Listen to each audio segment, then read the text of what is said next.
যাদের মনে মায়া বেশি থাকে তাদের জীবনে কষ্ট বেশি থাকে। নীরবতা পৃথিবীর সবচেয়ে বড় চিৎকার, যেটা বোঝার ক্ষমতা সবার নেই। বুঝলে বন্ধু, সম্পর্ক তো এমন হওয়া উচিত, হঠাৎ কেউ দেখলে বলবে তোরা এখন একসাথে আছিস। যে ঠকায় সেও ঠকে, এই কথাটাই আমি চরম বিশ্বাসী। টাকার হাঁটার জন্য নিজের কোনো হাত পা নেই, কিন্তু সারা দুনিয়ার মানুষ এটার পিছনেই হাঁটে। না পাওয়ার যন্ত্রণা সেই বোঝে যে হারিয়েছে, আর বিচ্ছেদের যন্ত্রণা সেই বোঝে যে প্রচুর ভালোবাসছে। এখন সবাই নিজের স্বার্থ নিয়ে ব্যস্ত থাকে, তাই এখন আর কারোর সাথে মিশতে মন চায় না।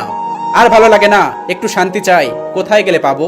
যে মানুষগুলো রাতে পুরনো স্মৃতির বোঝাগুলো নিয়ে ঘুমাইতে পারে না, একমাত্র তারাই জানে সকাল হইতে কতটা সময় লাগে।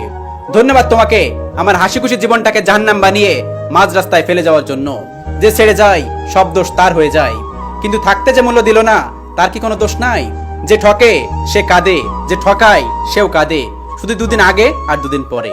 সত্যি কথা, আমি কখনো কারোর প্রিয়জন ছিলাম না। আমি মানুষ চিনতে ভুল করি বারবার। যদি হতে পারতাম স্বার্থপর, তাহলে টাকা থাকতো আজ পকেট ভর।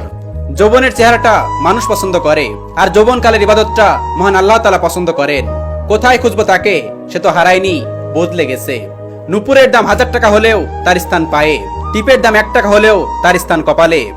ইতিহাস সাক্ষী আছে, লবণে কখনো পোকা ধরেনি, কিন্তু মিষ্টিতে প্রতিদিনই ধরে, এমনকি পিঁপড়াও ছাড়ে না। মোমবাতি নিভিয়ে মৃত মানুষকে স্মরণ করা হয়, আর মোমবাতি জ্বালিয়ে জন্মদিন পালন করা হয়। মানুষ সোজা পথে চলতে চায় না, আর বাঁকা পথে সবার আগ্রহ বেশি। সেজন্যই তো মদ বিক্রেতাকে কারোর কাছে যেতে হয় না, কিন্তু দুধ বিক্রেতাকে বাজারে যেতে হয়। আমরা দুধ বিক্রেতাকে সর্বদাই বলে থাকি, ভাই দুধে পানি মিশাওনি তো? অথচ মদে মানুষ নিজেরাই পানি মিশিয়ে খায়। মানুষ ফজরে আজান শুনে ঘুম ভেঙে নামাজে যায়, আর এখন মানুষ রাতভর জেগে ফজরে আজান শুনে ঘুমাতে যায়। আজ পর্যন্ত মানুষকে এতটুকুই চিনলাম, জানোয়ারের বাচ্চা বলে খেপে যায়, কিন্তু বাঘের বাচ্চা বললে খুশি হয়, অথচ দুটোই পশুর বাচ্চা। সত্যি মানুষ বড়ই আজব। অনেক ভরসা করেছিলাম একজন মানুষের উপর, সে আমার মনটাকে ভেঙে দিল কাচের টুকরার মতো। অনেক কষ্টের পর জোড়া লাগিয়ে দেখলাম চেহারাটা আলাদাই দেখা যায়। একটা কথা সবসময় মনে রাখবে, যেখানে সবসময় ঝগড়া সেখানে ভালোবাসা, আর যেখানে ভালোবাসা সেখানে সন্দেহ, আর যেখানে সন্দেহ সেখানে অধিকার। আর সেই অধিকারটাই ভালোবাসার ভিতটা মজবুত করে। চেষ্টা করলে আন্ডারস্ট্যান্ডিং তৈরি হয়, কিন্তু লয়ালিটি তৈরি হয় না, চরিত্র থাকতে হয়। ইচ্ছা করছে সবার থেকে অনেক দূরে হারিয়ে যায়, ভেতরটা বোঝার ক্ষমতা আল্লাহ ছাড়া কারো নেই।